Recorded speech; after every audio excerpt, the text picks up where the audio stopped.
What is the timeline for buying a house in the San Francisco Bay Area? And that's what I'm covering on this episode right after this.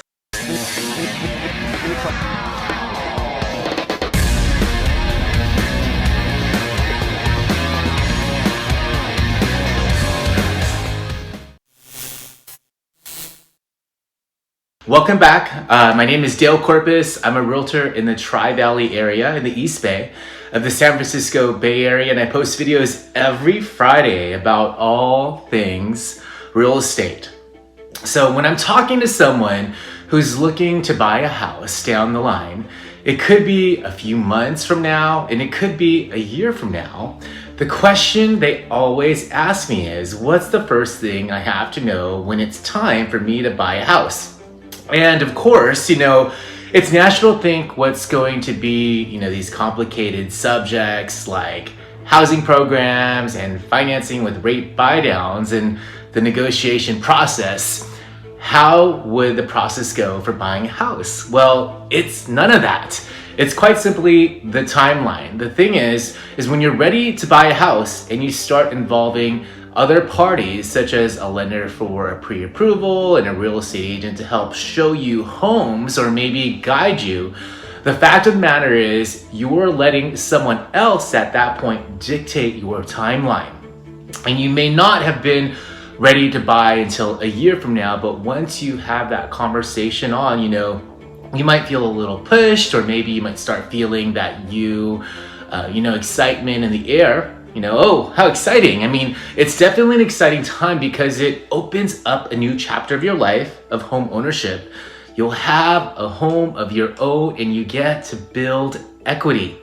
But anyway, the point in today's video, I want to talk about what the timeline looks like for you to help you buy a home. And I don't care if you're buying next month or a year from now, knowing this is going to help be the core thing of your home buying journey, because having this core knowledge is going to help you plan and prepare. Your job is solid.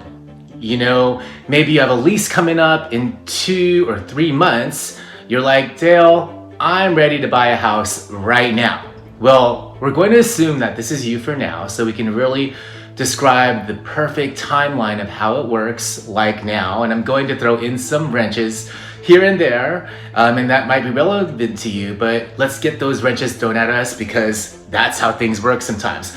We have to have a solid base because wrenches hurt and we don't want to get hurt. The second you decide that you're ready to buy a house, I believe the first thing you should do is get pre-approved. When you talk to the lender, they're going to actually do what's called pre-qualification first, and most of the time they pull your credit, which means they ask for your social security number, some private information, and they'll get some general information about your house, and they'll be able to tell you if you are pre-approved, but they're not going to really know until they get some solid info. So they're probably going to do a follow-up email request, more documentation, statements, tax records for a few months of pay stubs, whatever your source of funds are coming from is what they're going to ask for statements for as well, and all that good stuff. And once they have all this stuff, they're going to send it to an underwriter, and they're going to review it and make sure you qualify. And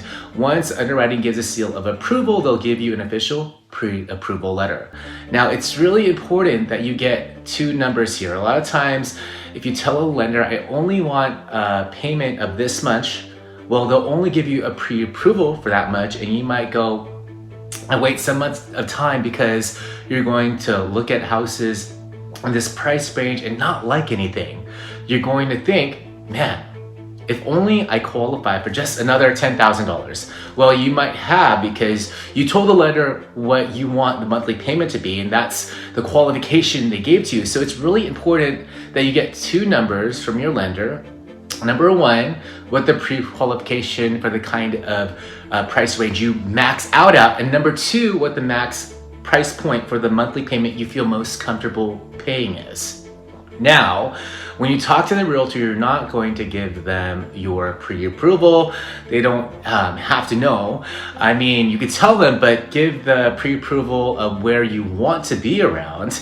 And at that point, you can say, well, I can go this much higher. Can this work? And then boom, you can make it work out, right? But a lot of times realtors try to push that price range even without you asking. And you have to make sure, determine if it's just them trying to be greedy or if they're essentially just trying to genuinely help you. Because believe it or not, an extra $10,000 or $20,000 doesn't make us that much more money. It's just a few $100. So we're not doing it to get more money. We're doing it sometimes, to open up your range here, because everybody always starts off with this and people think that we want you to be like this, but really you kind of have to be loose here, like right in the middle, right? This whole entire pre-approval process takes about a week. It's not too crazy if you're a super slowpoke.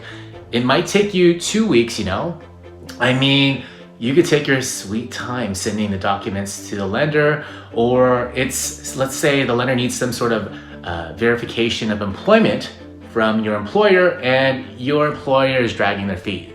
Some of them probably are going to take closer to 2 or 3 weeks. But if you get those documents like right away and your employer gets all the information right, you could be pre-approved within a few days.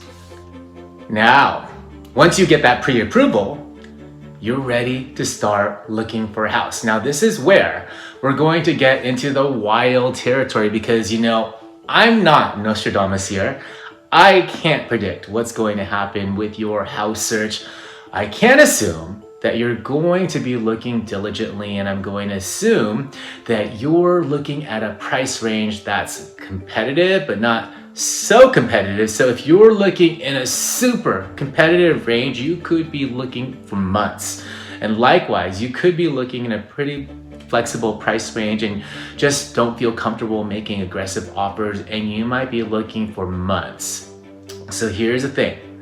I like to go maybe out for a weekend or two, probably 1 weekend mostly, and just get rid of the shakes, or what I call the shakes. And that's the feeling in your gut, that tremble in your hands when you finally start to realize, oh my gosh, I'm going to be buying a house, and there's going to be a lot of voices in your head. Or maybe if you take your mom or your dad, because there's nothing more that we love as realtors is having your mom and your dad come out and literally hate every single house they see and get rid of the shakes. You go 1 weekend, you maybe go a second weekend if you're busy or your realtor's busy, a particular weekend, and look out at houses that you don't even have a shot at. You just go look, because odds are you're probably not going to believe the real estate agent when they tell you the market's crazy. Or maybe that you're watching this video later on the day and the market's not so crazy. You're not going to believe them, and I get it. So go look at the houses. Once you find one you love, maybe you'll make an offer. Maybe you'll make it and learn from it, even if it didn't get accepted. Have the realtor find out what the highest, best offer that one was, so that way you can see, these kinds of houses receive these kinds of offers. So these are the kinds of offers I need to make for these kinds of houses. And these kinds of houses didn't really go that aggressive, so this is the one I'm looking for. You start becoming your own expert, and this is what I really like to preach to my clients. Yes, use me as a resource, but you want to become your own experts, and once you get rid of the shakes, then you could get extremely lucky. And the next week, you can go find a house that's just the right one, and you make the right offer and it gets accepted. And oh my gosh, it's amazing when this happens. You might get a little buyer's remorse. That's totally fine, but it's rare when this happens. And if I've been looking for a client more than 2 months, then we need to have a conversation like, what's going on here? Is it the price range? Is the offer not right? What's going on here? And you want to make sure that you have someone who's going to have those hard conversations with you, because believe it or not, there are realtors out there that are just going to be showing you for months and months and months and not really do anything. You want to have someone to sit down with you and be like, hey, what's going on? Is the area wrong? Is the price range wrong? Or maybe this is not the right market. So I'm going to say 1 or 2 months is Your search period, it may be 3 months if you have a really special circumstance. All these people that are saying, I've been looking for 6 months, there's something wrong there. They haven't realized that this is just not the market for them, or quite frankly, they're not in the position to buy right now because they keep making lowball offers or whatever you might be watching. This in the housing market might be great. So wherever you are right now, just simply do this. What is the market need from you at this moment? You're going to quickly learn once you look at a bunch of houses and you do follow-up research on them, what kind of offers win in that market? Are you able to duplicate that offer or make a similar offer? If the answer is yes, then you're in the right market. If the answer is no, then start looking at different houses and different price ranges or different quality, or quite frankly, take a break. There's nothing wrong with taking a break, but it's that simple. No need to complicate it and no need to go down the housing market rabbit hole on YouTube. It is that simple. So far we have 2 weeks of pre-approval, 1 or 2 months of showing time, and once you get your offer accepted, it feels like you just won the lottery. If this was a TV show, you'd get your keys the next day, start barbecuing the next weekend, and oh boy, life is good.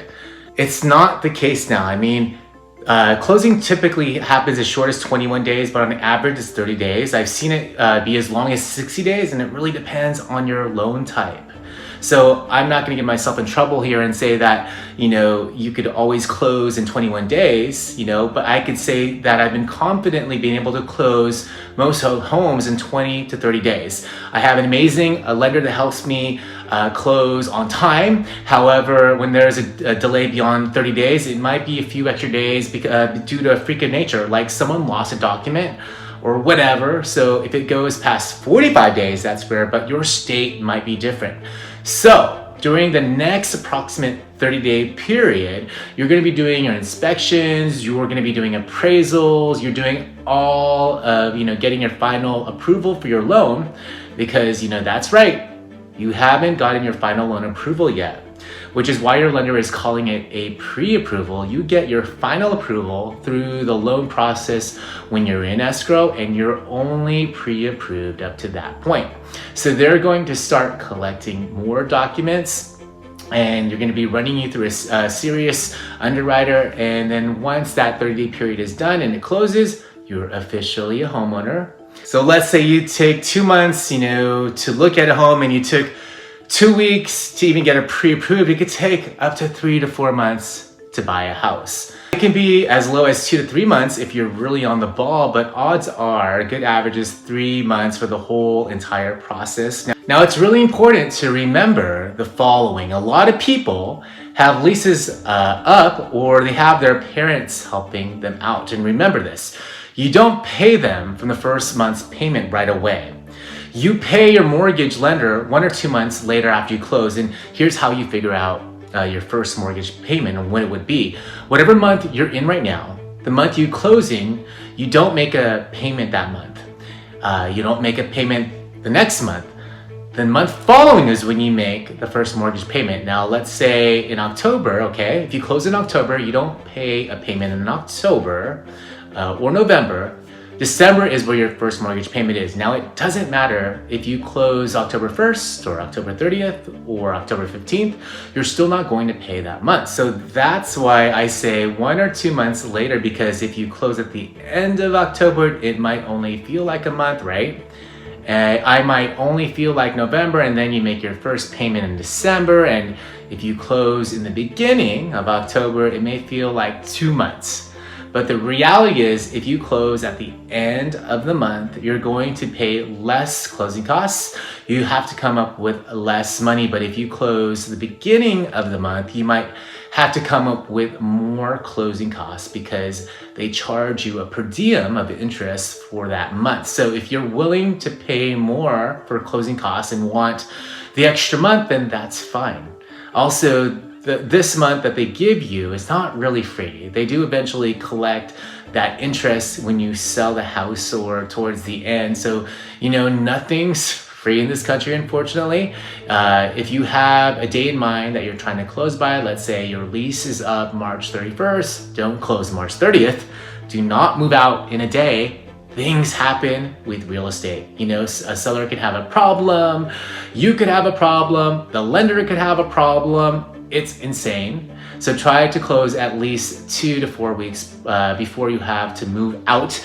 Even if you have that extra time, that is much more preferred, because even if you do close a week late, you have that buffer. So I really would say 30 days, but I know some of you guys like to live on the edge, so 2 weeks is fine, but please do not close right on that day. I'm going to give you enough time, and you never want to move out with just 1 day. It's not enough time of buffer in the event something doesn't line up with the lender or things just happen that are out of control. If you found this video helpful, do me a favor and give it a thumbs up and subscribe to my channel.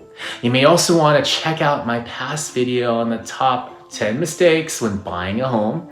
And the link to that video is on the top corner of the screen. Again, I'm Dale Corpus from eXp Realty in San Ramon, California, and I help buyers and sellers throughout the Bay Area, Tri-Valley, and I'll see you on my next video.